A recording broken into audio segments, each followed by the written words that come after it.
Hello, and welcome to Jarviskjir Narashiro Nights Week 1! This is going to be our Underdark campaign. I'm glad to see you all here. Glad to see all these happy faces here and beyond. How's everyone doing, aside from terrible? Because that's always the answer on a Sunday night. Great. I'm awake, so that's positive. I love potato smileys. I love them because they're either like feel good and sometimes they get like demonic, which is great. Yeah. I have both. Don't you feel bad for eating them though? No, absolutely I not. look terrible eating them. They look adorable. The bigger their smile is, the more power I gain. Exactly. For sure. The little souls that are implanted into each of the smiles I consume with each. Yeah, bite. you saw that documentary too, eh? It was how they make smileys, the making of. Yeah, yeah. I also highly rate. Children and put in the souls into the potatoes. I highly rate potato waffles as well. Yeah, I just got into those now and like. Yeah. I have no idea. Any potato good that is mashed potato in a crispy shell, just give it to me. Give me a dip, or not even, and I'll have it. I'm quite happy about it. Tater sell tots are those still at elude me IKEA. though. My roommates have a deep fryer, so chips is a thing that we have often. Hell yeah. Ooh, proper chips. It's good. It was my brother's wedding last weekend, and after it we went to go get a meal in like a proper like bistro place, and I was like, why are the chips in these places always really good? The answer is because they're fried like 3 fucking times. They're so good because they're just like pure grease. Yeah. Yeah. If something tastes good, the answer is grease or butter. It's like Oh, what I've learned. or Or both, both. sometimes. I'm a big fan of making pancakes that are fried in butter and the bacon grease from the bacon you just made. That's like top notch. I've done that. Yeah. Alright. Anyways. Yeah. No, I'm Oh, yeah. I'm down. Same. This is like one of the best pre-show chats we've had. But it's the start of a new campaign, which is always a really weird time. But if you're all ready, I'll let Will eat his potatoes in peace, and we can begin. Our story takes place deep beneath the earth of Jarviskjir. In a cavern claimed and controlled by usurper elves for millennia lies the mighty jewel of a city, Narashiro. This city is tall. It's a vertical city of spired buildings, all of them, each one more dramatic than the next. The Drow have this very artistic architecture where many buildings are more or less statues. Many times you'll see drow women figurines holding up buildings and faces on the side of buildings. And the city stretches all the way up to the cavern ceiling, far, far above. Because no sun shines in Narashiro, not yet anyway. This scene begins in one of these buildings, in the city proper. Far removed from any of the noise, in one of the taller buildings. The higher you are up in Narashiro, the more worthy, more important you are. And House Tabletop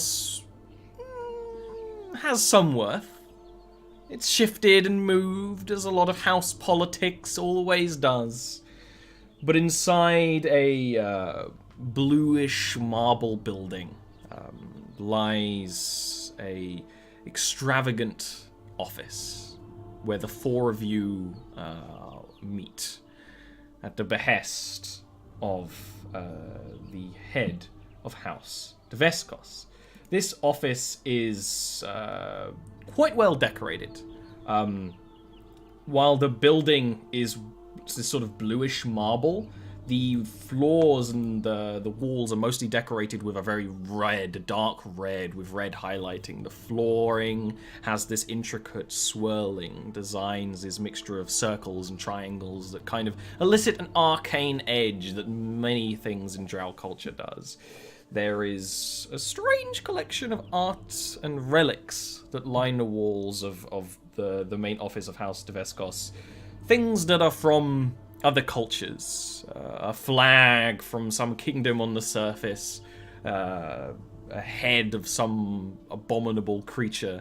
Similar things that do not belong often in the Underdark. Prize of place is something that's actually quite common in Elvish houses. A metal, almost sharp-edged ring that takes up a large portion of one of the walls. Kind of the wingspan of an average humanoid. But the room is dominated by one large window, from which the leader of House Tabletop looks out from, while holding a glass of some kind of alcohol in the other hand.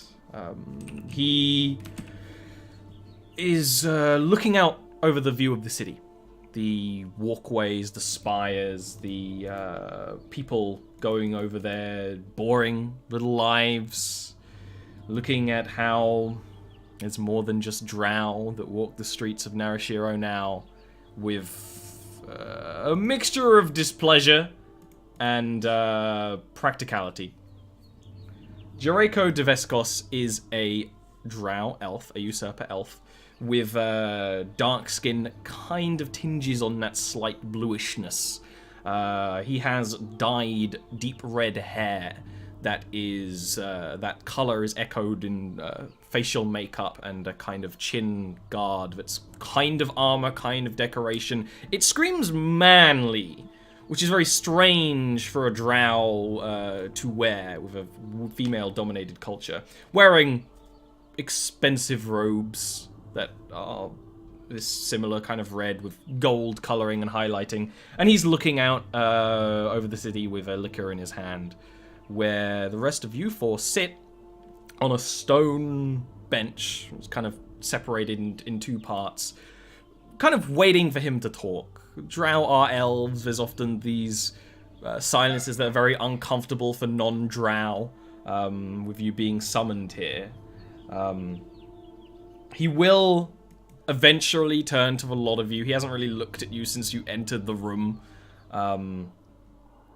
And he will look to you over each one of you and walk into the sort of center of the room. But he keeps moving as he walks. Those of you who know him a little better, he paces as he's thinking. Some people might notice slight track marks in common places on the office floor where he's done so for several years. He looks over a lot of you, and then his eyes focus on Vos Nor. It's because of you that I actually gather all of you here today. We can now take the next step into what the Daimao has decreed House Tabletop should become. With you, Vos Nor. He points to Vos. And can you describe yourself, please, and what you would be sort of doing in this meeting room? Yeah. Voss is a fairly hefty fellow for a drow, specifically. You definitely get a sense more of strength training versus agility.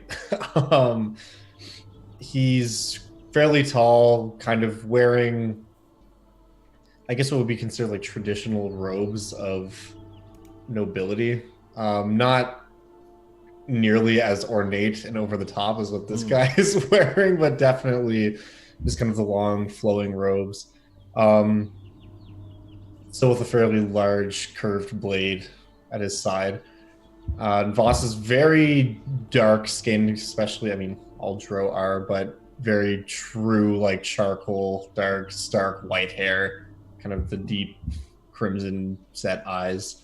And what he'd be doing is just kind of paying attention very intently. Like, he's here for a reason. He's kind of got a bit of a stoic gaze on this individual who is addressing us. There is like a pause when it's clear that you're not talking, which is what he expected. He will smile, a very sharp smile on Jericho, and keeps moving. Our house. What others have always said is that we handle relations with the other races. In ancient years of your forefathers, this was claiming their heads and mounting them on pikes, garnering all sorts of information, garnering information via any means necessary. And he gives like a half-eyed look to Rakath, who's over there. But of course now, with the Treaty of the Deep being signed, all of our friendly races in the Underrealm are sworn to a common purpose. It is the Daimao, leader of all of us in Narashiro, who has decreed that we are to make sure that those diplomatic relationships remain sincere and pure and heightened and strong. Which means I will have purpose for you, no doubt. As he looks to Rakath. And why don't you describe yourself and what this fellow is doing? Well, Rakath, very imposing figure. He's wearing all black, but that is certainly not the most notable thing about him. He's completely hairless. Lumps forming on pretty much every surface where there should be hair or skin or an ear or a nose. Just lumps everywhere. Horrible piercing yellow eyes and very large hunch on his back. You would imagine that if he wasn't slouching so much, he would be significantly taller than anybody else in the room. He's a very large individual with a very sharp gaze, and he would be doing very little except watching Boss Noor in this particular instance, with some distrust. It's clear that Jericho doesn't like looking at you. No one. Rakath, your purposes will always be necessary when dealing with less civilized races. I trust that you will do what must be done, and I'm sure that you can handle protecting some of the more important folk in our house. Walking over to Univar and Torum, which I imagine are sitting more or less side by side, or if Torum is even sitting. I actually think Torum would be standing behind her, sort of thing. I would have patted my hand down for him to take a seat. If that makes In this situation, he wouldn't have sit. Yeah. You might have considered it if it wasn't this situation. You see, my dear baby sister has grand talents of the arcane, something that none of the other races of this dark underrealm have quite a mastery of. And see motions to Univara, and why don't you describe who she is and what she's doing? Of course.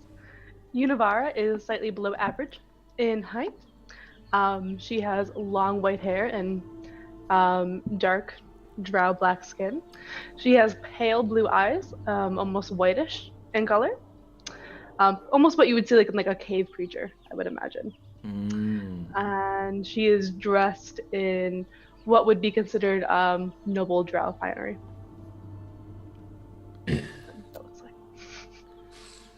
And so that the rest of you are up to date, this is... I don't know what the term would be. Bodyguard? What do you call this contraption that we bought for you? Bodyguard's appropriate. Torum nods. Why don't you describe Torum real quick? So Torum is a 6'2" suit of armor that is alive. He is very heavily armored from head to toe, but seems to be able to move just a little bit faster than you'd expect in that situation.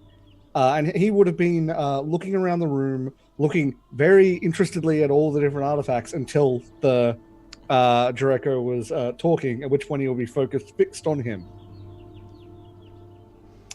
Oh, and he's got a fairly large crossbow strapped to his back. Yeah. Close enough that he'd be able to grab very quickly if needed. And if I might do something, Ollie. Yeah, feel Before we free. came into this room, I would have loved to cast Sense Emotions. On, I cast it on myself. Oh, it's concentration! Yes. Ooh. Yeah, So- absolutely. Oh, wow. That's hilarious. So why don't we go around the room? How are y'all feeling today? How's everyone feeling? Torum would be honestly probably a little nervous because he has some idea of what's been happening, not a big idea, but some idea, and this situation is he doesn't know whether he's going to have to act quickly or not. Next in the circle, let's go with Raketh. Share your feelings. Extremely calm. And Voss? I was gonna go with calm as well. Actually, I don't know if I'd go as far as to say extremely calm. Definitely calm, I guess, with an underlying sense of trepidation. And Jericho, as your older brother, you've read his emotions many times. There's always the attempt of someone trying to be very important and holding that sort of presence. But there is an excitement. There's an excitement. You can tell that he feels like this might be the start of something. In Narashiro, there's been a lot of tension in the last years or so. Everyone knows something is going to happen, be it war, as nobles and higher ups claim, or something completely different. And he's got there's a bit of like almost childlike giddiness behind the cool facade. And he's of course oblivious to you casting this magic usually. Of course. So I'm just all smiles as I'm just reading the room. I have to keep up appearances for the nation of Narashiro, for all races that do meet with us. And there is a deep dwarf entourage that have lost something, an item that was meant to have been delivered to them that has gone missing.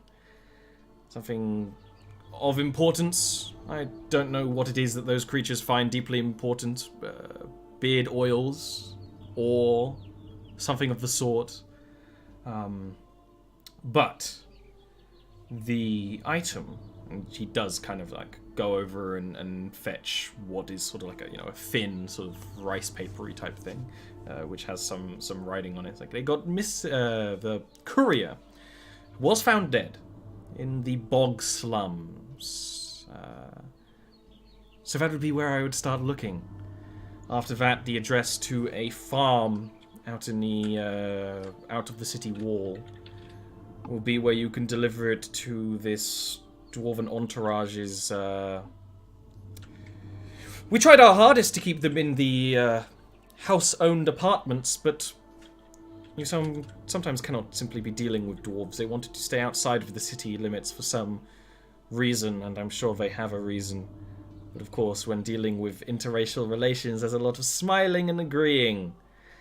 So, that's that. Find what they lost, bring it back to them. If you bring it back to me, I won't be able to do all that much with it. The rough addresses are on this here parchment, which he of course hands to Uni. And then kind of puts his hands behind his back for a bit. And then very quickly moves over to like the decanter and pours himself a little bit of liquor. Well, if you have more questions, I can attempt to answer them, but I do not understand these dwarves any more than you do, I imagine. Yeah, I think we can convene to a different room and discuss how we're going to approach this. No need to Yes. bother you anymore. I could not agree more. And he will clap and like the door opens for you to leave. Rakath will stand up quite quickly, bow to him, and then step out of the room. There's a sneer on his face. Just no attempt to hide it.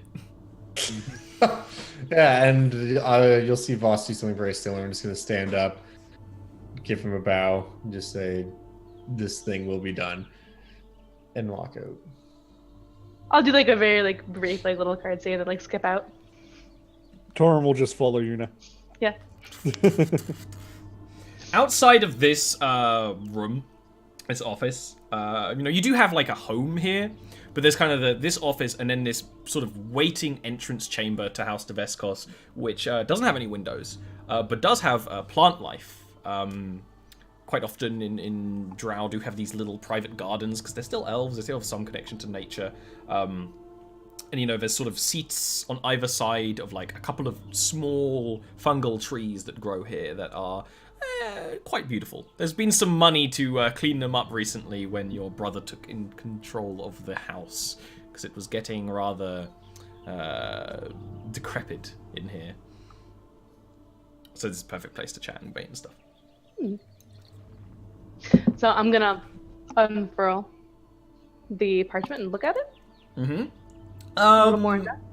Yeah, the address is in a place called the Bog Slums, which you in the group who are Drow, everyone would know, aside from probably Torum, who just doesn't know a lot of things. I'm new here. Yeah, exactly. Narashiro is a city with, like any city has districts, but this city is built up. So there's sometimes places under important districts that become strange.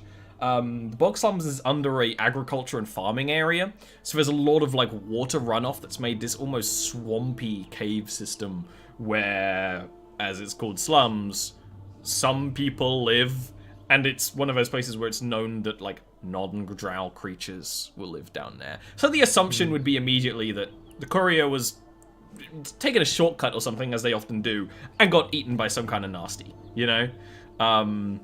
That's probably what happened.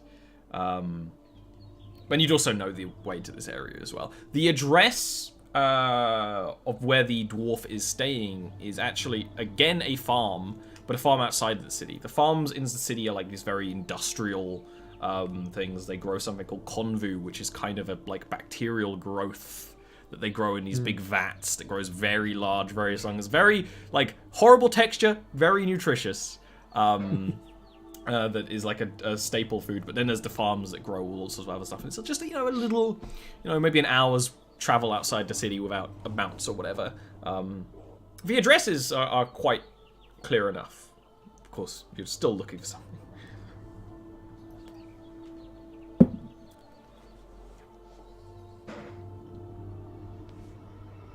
There you go. All right, so let's go then. Nobody has any questions, and I'll kind of roll up the scroll. This is great because you're a very talkative person with 3 like just walls. I totally will allow awkward silences there. Yeah, for sure. All right. The Bog District can be dangerous. Is there anything we need to do before we leave? Oh, I think we should have a snack, maybe get some tea beforehand, and then I can take a short rest and regain my spell slot that I used.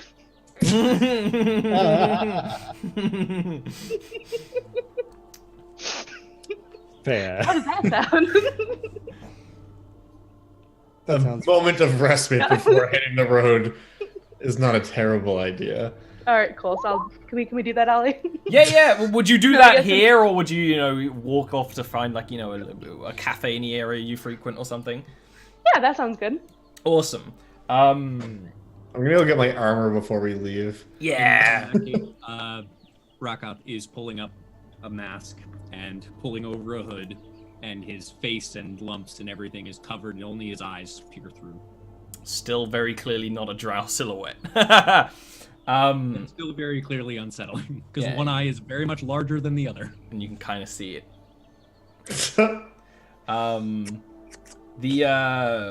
You live in a very nice part of the city. Not the nicest, but, comfortable. You don't have to worry about being stabbed in the back as much as some people. So it's one of the things when you sort of leave, there is bards. There's a bard nearby playing the violin, and nearby there's a little food establishment where you can have a nice, refreshing tea. You can take a moment, look upon the city. Right now it's the dry season. The Underdark has, the 4 seasons, and the dry season is one of the least beautiful ones. There's not much blooming on the side of the cities. There's sometimes dust storms and things. It doesn't seem like that today. It seems like a relatively pleasant day in the twinkling of the lights that glow down from the top of the cavern roof. And after does anyone say anything during, a nice afternoon? I will chatter on about how beautiful it is, although you should see this place, a few months ago. It was gorgeous. Torum would sit one table over and just start putting bits of armor out and polishing it, and taking pieces off him and polishing it and then reattaching, that sort of thing. There's actually, I'm glad you did that. There's a moment where clearly one of the people who owns this little spot of respite will waltz over and will look around the couple of tables. There's someone else, having a conversation nearby and stuff like that, but will look directly to you because you look the fanciest, Uni, and will say, "Is this thing yours?" Yes. Does it need to do that here? Oh, I'm sure he'll be done in a moment. I'm sorry, I must maintain my armor. Oh, it speaks. What an exciting... just sort of drifts away, cleans up some cups and things. Torum, unfazed, just goes back to cleaning. You're very used to that exact level of treatment. Yeah. So you have met some people, particularly, one who are very interested in you. But to most drow, the concept of what you are is, just a dwarven machine. An ugly, clumsy dwarven machine. No use for you here. And I will, at some point, while we're just having this one, be like, so, what exactly is that? Oh, I'm not entirely sure. We bought him. But it is wonderful, isn't it? Torum just sort of looks over. Is there any If way you have I any can- questions, feel free to ask. Goes back to cleaning.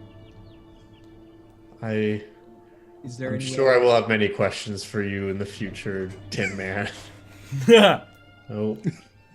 What was that, Will? Yeah. Is there any way I would know what You can give me a history check. Or arcana check. The rare Yeah. history or arcana. Yeah, they're the same. I'll go history. It's not terrible.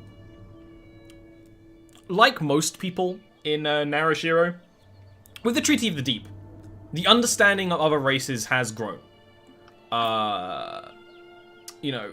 With elves being long-lived, actually with nearly every race in the Underdark being long-lived, everyone remembers times where the races of the Underdark, the Drow, the Deep Dwarves, the Ebimari Mind Flayers, and the Deep Gnomes were at some degree of war with each other. For territory, for resources, for brains, such things. You know a little more because of House Veskos. You know that there are other members of the Treaty of the Deep. You know that specifically it was made to eventually wage war with the surface, something that has never quite been successful, but you know that there have been attempts. Whereas a lot of people don't even know that, because if the Drow public knew that there have been attempts to attack the surface that have failed, confidence would of course drop. But it's your business to know these sorts of things. You also know that there's another major race in the treaty that is not in Narashiro mostly, called Darklings. Darklings don't live here. Similarly, I'm just gonna give you a big old fucking exposition dump, and you better be okay with it. Very happy with it for a 13. You know, but because of that sort of information, you know that dwarves make things. And this is a dwarven thing. Torum's armor is very much dwarven. The fact that he has this very delicate designed faceplate does kind of make him look a little more like he belongs. It's less like you're talking to a thing. You can kind of see there's a person there, but the face doesn't move. And you know that most of these sort of interracial relations, a place you've been many times, is a sort of district added to the side of the city in the north called the War Sprawl, where races would meet up and plan for the treaty and things were signed, etc, etc, etc. So you actually do know a lot about it, because it's exactly your business to know about it. Uni should know a lot about it, but, you know, you are aware that Uni is young for a drow.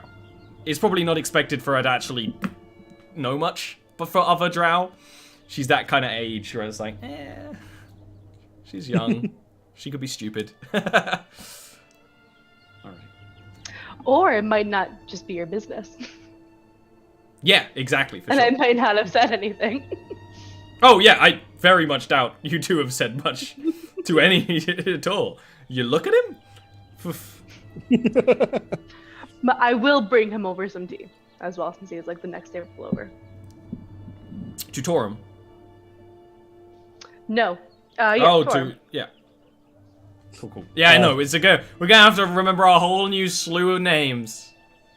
Give me a second. I mean, I'm pretty sure I can't drink it. So. Pour it through the eye hole. I don't believe Duros eat or drink, do they? So no, not really. You can like I said before, that you do have sort of like taste and smell is combined to one sense. So these sort of the aura coming off the tea is very pleasant.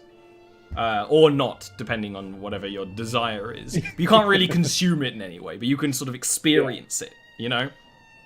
okay. Right. If you look at it and you don't do anything with it, I will like take your hand and like put it in your hand so you can like feel the warmth of the cup. And I will just say, it feels good and it smells quite lovely. Thank you. And he'll actually like bring it up and like hold it like that. You don't hear any sniffing, but he holds it like that for a little while. And then he puts it back down and goes back to cleaning.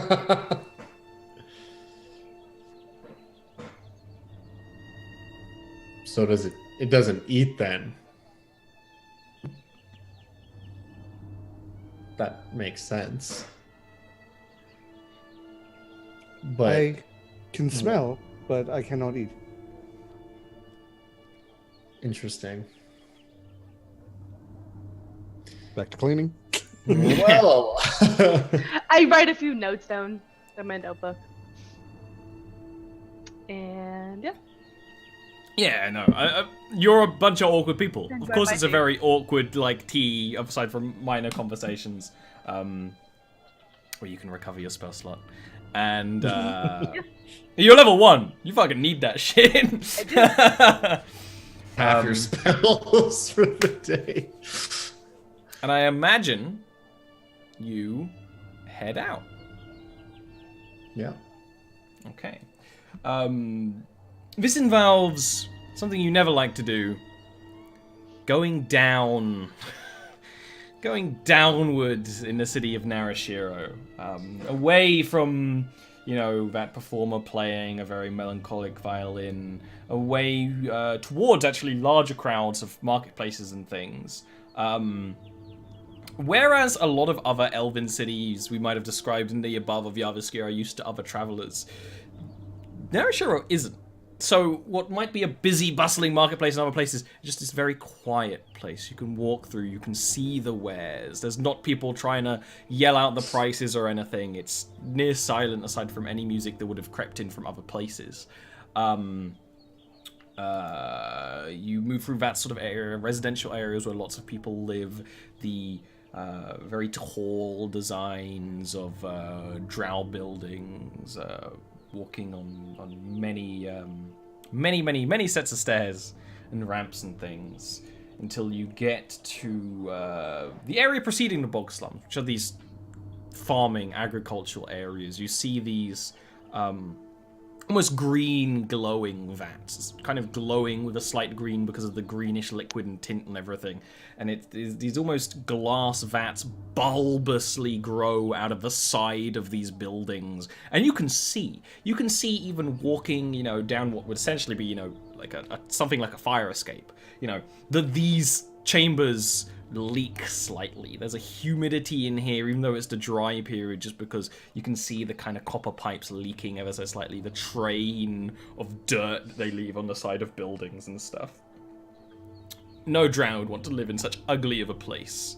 And when you go down into the bog slums proper, and you feel wet squelching beneath your boots or foot plates,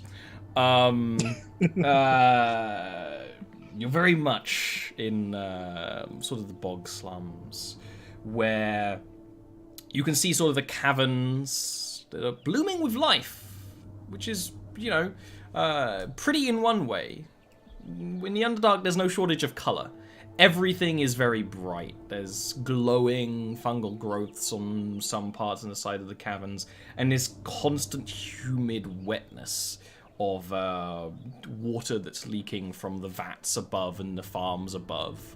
And sometimes even you see people sort of just throwing overflow water down into this sort of area. It's no wonder that it kind of ended up the way it is.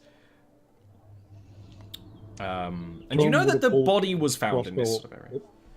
Go ahead. Torum would have pulled his crossbow out and would be holding it at the ready ever since they got out of the big crowds. Yeah, and just ready. Even as we're walking, even when we are in places where there's big crowds, I'm gonna go in front and just have my one hand just resting on the hilt of my sword, so it kind of tilts up a little bit, just at the ready, waiting for someone to. Torum would be behind Yuna, so making sure that he can watch so nothing can come at her. Being a samurai. Yes. Drow do give you a breath of air out of respect. Wearing your full armor, very decadent and designed in its simplicity in some places. A lot of drow who would maybe be doing other things do back away, do take steps to give you and your traveling party a degree of respect, which might be a bit confused when they see a man made of metal and this lumbering hooded shape as well. But for the most part, in crowds and even outside, there is a very quiet respect held for you walking around. Yeah, and very much I will make use of that to clear a path for Yuna and her pet there. And this other strange lumpy man. Yeah, that's Lumpy man. He's a lumpy boy. Lumpy man. You're always allowed a song detour. Is this a musical? Not yet. Coming down into the bog slums, you know that the body of a courier was found around here.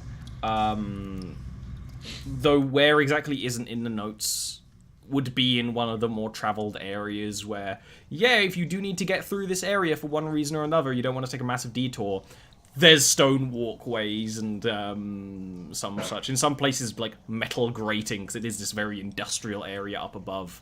But you also see what quite literally are ramshackle slum buildings made out of the leftover parts of metal, people building into old runoff piping, using the fungus as to build buildings and things like that. You kind of actually, from the entering this place, you kind of have a view of this slum area that kind of exists in the caverns and the wetness. What's the plan? Torum would be watching everyone that is moving around, especially anyone that moves in our direction for a little bit or past us, that sort of thing. Just taking note of everyone. You can give me a perception check. We will do that. Yeah, and it's a very valid point that I didn't think to describe. You know, there would be those horrible, like where the water is staining the side of the stone buildings. It leaves like white marks and things from like the minerals in the water and stuff. And in some places, because some of this stuff is so old, it started to like reform rock and like cause this whole other channel down. There's this very if Barut was here, very interesting. I doubt any of you give a shit. No, I'm just noting that I'm gonna have to clean. Literally eroding. Yes, you're gonna you're already dirty just being here. There's water like steaming up in the inside of your suit. Full Torm clean. looking Full around, clean. you know, giving the area an ocular pat down. This, like many other places in a tall, dense, vertical city, it crisscrosses and runs off in all sorts of ways, and exactly what you assumed, there could be any sorts of monsters living in, like, scythe tunnels in this sort of place, because, you know, water is life. That's what you've been told. Most creatures need water to live. Of the creatures living in the slums, there are drow. Most of the drow you see are older. And you have been told to just not deal with old drow, aside from defend Uni from old drow. Not just her old hag of a mother, but any old drow.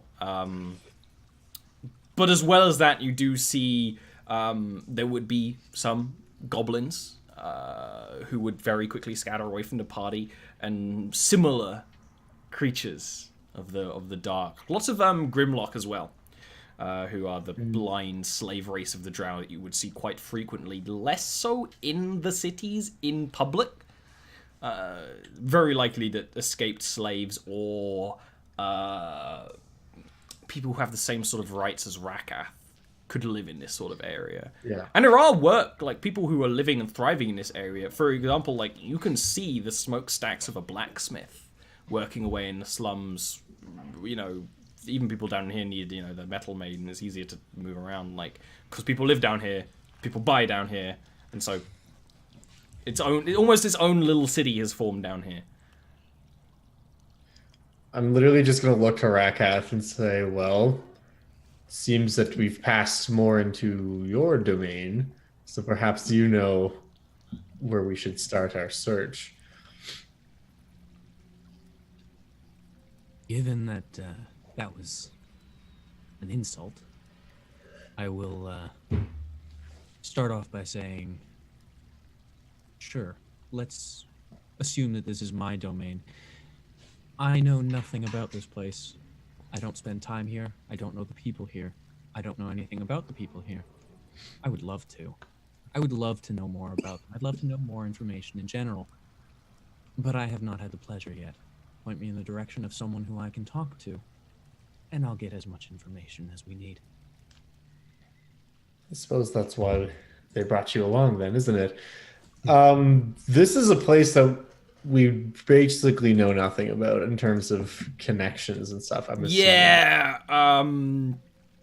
Yeah, you're all too, aside from Rakath, but just, you know, coincidentally, you're all too higher class to be in an area like this, mostly. We should just ask around. Which I feel like is going to make us stick out like a sore thumb. And people are either going to try to jump us or avoid us. Once we determine who to talk to, the three of you leave that to me. I will gladly communicate with those at my station. Great. And Rakath is gonna pull off the hood and pull down the mask. I'm just going to look for... Yeah, you forgot how ugly he looked for a moment. It's shocking all over again. Torum would look over at him. You wouldn't be able to tell any expression, but Yeah. you know, he's just staring for a little while. What were you going for there, Voss? No, I was just gonna say I think a good place to start would be whatever the equivalent of a tavern is down here. If they have something Everyone's got a drink. like that. Exactly. And Absolutely. that's where rumors start. Yeah. Drunken mouths speak many truths. And then I will take a look to see if I can see anything or anyone who might look like they would know. Give me, an investigation or an insight or something like that. Insight might be great for this kind of thing. Sure. You walk a little ways from, like I said, those paths that are more common traveled by higher born drow into the actual slum itself. You find what is kind of this open building, mostly built into the underside of a very, very large mushroomish thing. There was these sort of tendrils run down and glow a little bit, so people have a little bit of light. Where there's some tables and boxes and crates and things that people are drinking in. Someone has what is almost a bar, and a kitchen set up where they are cooking something. And that is a drow who's running most of this. You see a pair of goblins who are playing some sort of dice game, but they don't have the right, you don't know what they're playing, but they definitely don't have the right dice for it. It's just whatever they found. And as well as that, there is actually a deep dwarf down here who is sort of hammering away at a piece of metal that might be a piece of armor or something. They look just, destitute. They're wearing clothes that would have been really nice if they weren't living down here for a long time, tattered and ragged and muddy and stuff like that. With your insight, you don't know who would know much about anything. Yeah. Fair enough. I'm just gonna go up and start talking to people. Torm would not put away his crossbow. He's just following you around with the crossbow out because he's nope. You definitely some people scurry away, down the hills and things, but some folk do stay. The bartender, who is a male drow in their prime. They're showing some signs of aging, some lines across their face. And they're wearing aprons that make it look like they're not as dirty as they are. Very cleverly, the right sort of color. And kind of leans on the ramshackle table. Well, I can tell that you are looking for something. So, Yes, we are. How insightful of you. when a bunch of rich folk come down to the bog slums, they are looking for something. Yeah, we are looking to help the dwarves of this area. Can you provide us with information? For a price, as always. That's very easy to accommodate. Why don't you come with me and I'll sort out your price for information? I'm just gonna lay a gold on the table. He will very quickly sort of palm it, so as quickly as possible, so as few people see as possible, and kind of looks at Rakath with sort of holding his tongue. We'll say, there's some dwarves in this area. Are you looking for a dwarf? We're looking for, well, where a dwarf died. A courier. I don't think a dwarven courier has died in this area unless no one found their body. But when someone dies here, it's found quite quickly. Either the people get to it or the beasts do quite fast.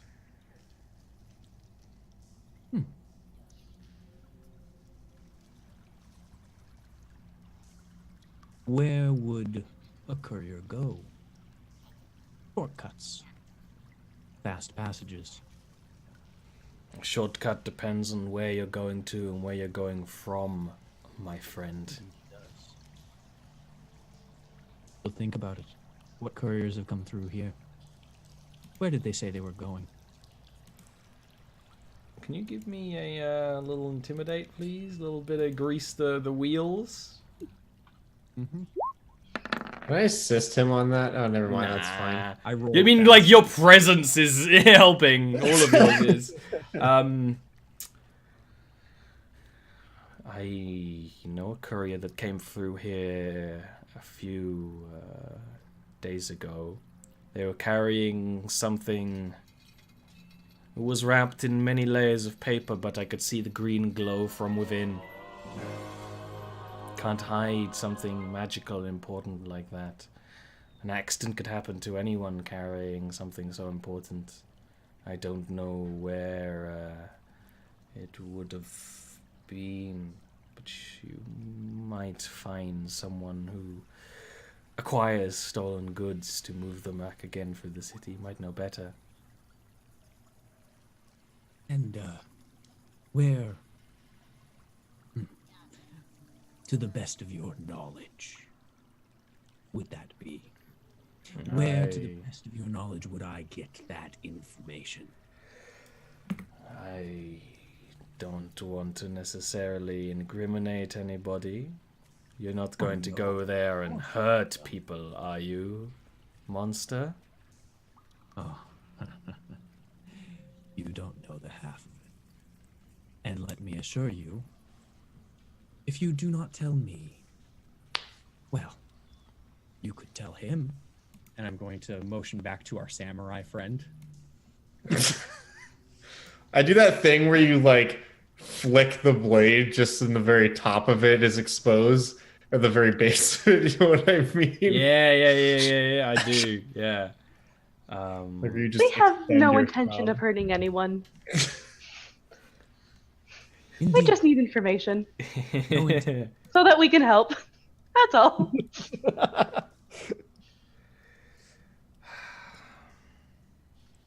If you're looking for something stolen, you'd want to look at the fish people. They steal everything. They don't make things. They can be found where the waters run. Follow the river.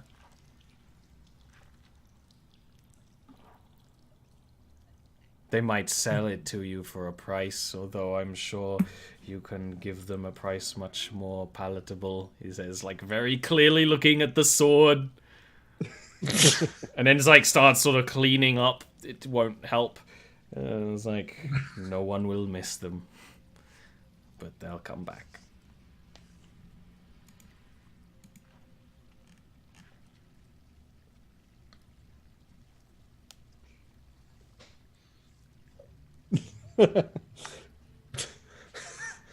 Oh, this is who's gonna act first.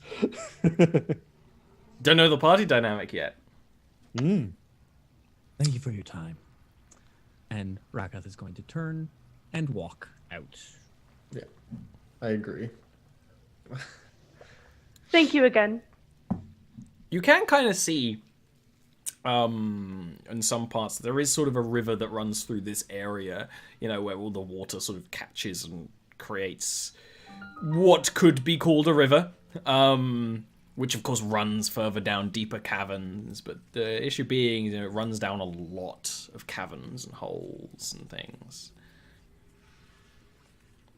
Pardon me. I would like to double check every now and then as we go that no one has come out of that tavern in our direction or is generally moving from the tavern to our direction, that sort of thing. You can absolutely give me an old insight roll for that one.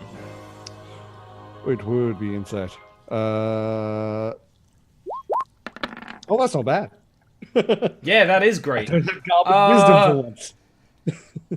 People are too scared of you to be chasing you down. You don't speak Elvish, do you, Torum? Or do you? I know. I believe you said that I would. No, I don't. That's right. She has to speak Most to of me the in conversation has been in Undercommon, but this guy is having an Elvish conversation to some of the other drow in here and, you know, some of the other folk there. which, even though you don't understand, does appear to be a don't follow them. You hear what they're clearly referring to as the Koa Toa. Seems that they're like, just let them do their business. It's good for us for them to just do what they need to do and leave. Okay, cool. I wouldn't say anything. I'd just make note that that's what's happening. Mm-hmm. Yeah, keep I it would watch. like to kind of look through the various river pathways, not go down any of them necessarily, but I want to just kind of. What I want to do is I want to kind of investigate the areas and try and get an idea of where people actually would be. But would that be survival or survival? Yeah, you're more or less looking for tracks and signs of life. Yeah, which is unfortunate for me, but that's okay. 10. Yeah, you're looking around. While it is a muddy area, the cavern that Narashiro's in has kind of got loamy ground in some areas, so it does actually get muddy. The constant movement of water through the areas actually means, tracks are quite hard to find and areas kind of fall and things adjust. Plus, when you do find tracks, it's hard to say if they're from a fish person or someone just going over here to take a piss, because of course they do. You don't really get much. Anyone have any idea where these fish folk might live?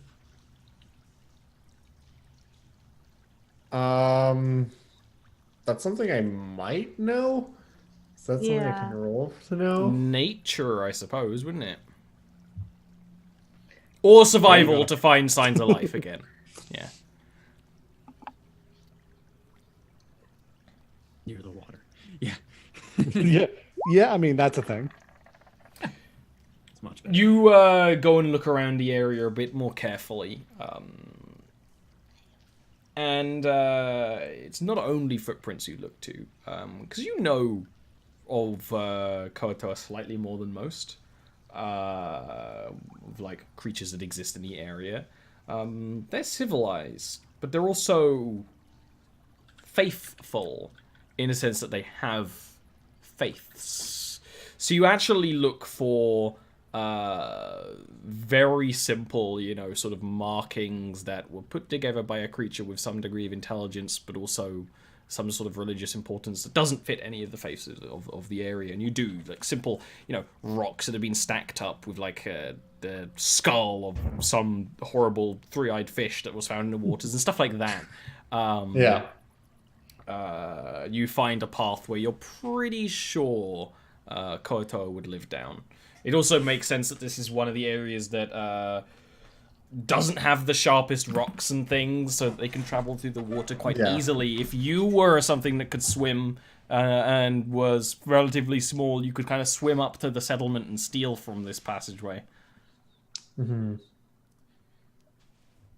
I will just look to the rest of the party, kind of gesture and lead the way down this path. Just say, this area is rife with signs of the Kuatoa. We should be careful. If they steal, they may look to swiftly take some stuff off us before we get there. They're welcome to try. Torm would actually nod at that. You hear it. Unlike a lot of characters, like, I nod that, and, like, you hear Torm move. Let's take a real quick break, and we'll be back in a few minutes. Copy.